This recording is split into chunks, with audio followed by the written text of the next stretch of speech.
Minsan kasi, O, iangat mo daw. minsan kasi nakakalimutan ko na napabasa ko. Angat mo tuloy. O.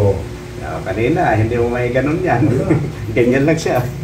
Nga sir. Anong karamdaman nyo? Ito po, hindi ko na maiganon. Mangat mo. Dito lang, pero pag dito hindi. Bakit di mo maganyan? Ano ba? Nagbuhat ka mabigat? Hindi, matagal na to eh. Ilang buwan na siguro. Unti-unting hindi ko na maiuna.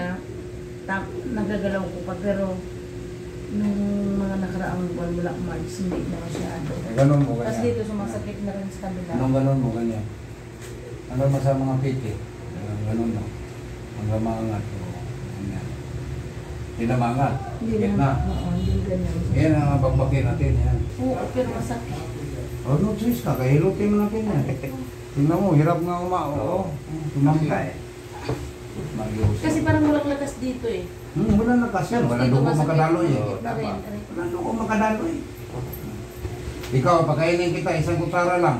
Araw-araw, makalakad ka sa daan. Mahirapan ka maglakad, di ba? Kulang sa kain eh. Ano yan? Kulang sa supply sa dugo. Sasakit yan. Kikirot yan. Durado.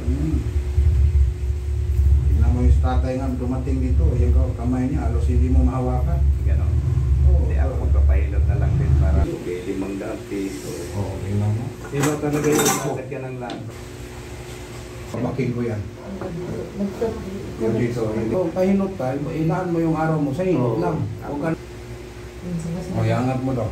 minsan kasi nakakalimutan ko na napabasa ko. Angat mo tuloy. Oo.